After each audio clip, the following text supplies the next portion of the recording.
ये बुलवा है ना, मान लो तुमको जाने वाने के होगा तो डॉक्टर बुला ले, चेक करके पूरा करवा दे, मदद करो। कलेक्टर है क्या आना यार, कलेक्टर साहब से मुलाकात करनी चाहिए। नहीं मैडम, ठीक है, पीछे हटा बोल रहे, शुरू करें जी। हम लोग आज के पत्रकार वार्ता में मेरे साथ मैं देना चाहूँगा कि यहाँ लगभग 15 करोड़ की राशि, संख्या कितनी, 19,000 लोगों की करीब 15 करोड़ रुपया वापसी की गई और पूरे देश में चिट फंड कंपनियों के पैसे वसूल कर निवेशकों को वापस करने की कार्रवाई सबसे पहले राजनांदगांव जिले से इसकी शुरुआत हुई थी और वो राशि अब पहले तो 1600 के आसपास संख्या थे, 19,000 लोगों के पैसे वापस किए। लेकिन ये मैं नहीं समझता कि ये संतोषप्रद है, इसमें और भी कार्रवाई करने का आवश्यकता है। मुख्य रूप से बात तो ये है कि पहली बात तो उसकी संपत्ति कहाँ कहाँ है, निवेश कहाँ कहाँ किया है, मनी लॉन्ड्रिंग हुआ कहाँ कहाँ है, ये जानकारी इकट्ठा करना एक कठिन काम है। तो जो जानकारी मिलती है कलेक्टर के पास या एसपी के पास, और उसके तहत हम लोगों ने कार्रवाई की, क्योंकि न्यायालयीन प्रक्रिया भी है, क्योंकि ये सारे प्रकरण बना के न्यायालय में ले जाना होता है और न्यायालय के आदेश पर ही उस संपत्ति की कुर्क की जाती है और कुर्क होने के बाद वो राशि के लोगों को वितरित किया जाता है। कोरोना के कारण से हम लोग 2 साल तक के सब लोग सार्वजनिक कार्यक्रम जा नहीं पा रहे, लोगों से मिल नहीं पा रहे, लेकिन उस समय भी बहुत सारी योजनाएं हमने बनाई। आपको याद होगा कि जो राजीव गांधी किसान न्याय योजना हमने बजट में शामिल किया और तुरंत लॉकडाउन हुआ। यहाँ तो पिछली सरकार में आपने देखा होगा कि चावल का उत्सव मनाते थे, बिजली का उत्सव मनाते थे, पता नहीं क्या क्या त्योहार मनाते थे, बिजली त्योहार, चाउर त्योहार, ऐसा करके कुछ कुछ मनाते रहते थे।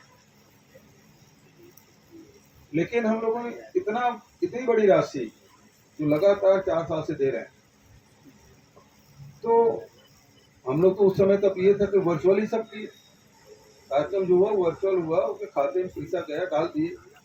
लेकिन उसका फीडबैक क्या, ऋण माफी किए, उसका फीडबैक क्या, 35 किलो चावल, सबका राशन कार्ड बनवाए। पिछली सरकार में क्या होता था कि आप राशन कार्ड बनाओ, चुनाव निपटा, राशन कार्ड कटवाओ, यही चलता रहा और उसी में घोटाला हुआ, नान घोटाला।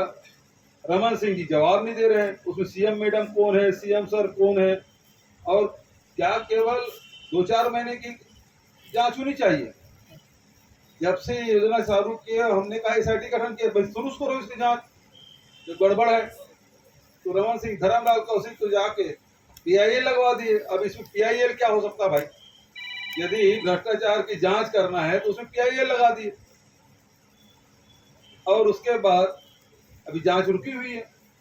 तो रमन सिंह से यही कह रहे हैं कि भाई ये गरीब जनता का पैसा है, राशन कार्ड है, आम जनता का पैसा है, ये चिट फंड कंपनी है, वो आम जनता का पैसा है। इसमें कितने पत्रकार होंगे, कितने कर्मचारी अधिकारी होंगे, कितने किसान, कितने मजदूर, कितने महिलाएं हैं जो चिट फंड कंपनी में पैसा डाले हैं। 6,000 करोड़ से अधिक की राशि छत्तीसगढ़ से गया है। मैंने इसीलिए कहा कि ईडी क्यों जांच नहीं करती, मनी लॉन्ड्रिंग तो हुआ इसमें, तो इसमें जांच नहीं होती, बाजार में घूम रहे हैं गली गली। ठीक है जी, कि ये जो शपथ है वो कब शुरुआत हुई इसकी, बाबा साहब अम्बेडकर जब उन्होंने बौद्ध धर्म अपनाया और तब हजारों की संख्या में जाकर नागपुर में जो दीक्षा स्थान है वहां पे उन्होंने इस प्रकार से शपथ दिलाई थी। लेकिन यदि बौद्ध धर्म देखें, भगवान बुद्ध के देशनाओं में आप अध्ययन करें तो ये है कि किसी की भावना को ठेस नहीं पहुंचना चाहिए। मैं हिंदू हूँ, मैं अपने धर्म को मानता हूँ, लेकिन मेरी जिम्मेदारी ये है कि मैं दूसरे की भावनाओं को ठेस पहुँचे, ऐसा कोई काम नहीं करना। तो मैं सबसे यही चाहूँगा कि भगवान बुद्ध के जो संदेश है उसका भी अध्ययन करें, और उन्होंने कभी दूसरे की भावनाओं को ठेस पहुंचाने की बात नहीं कही थी।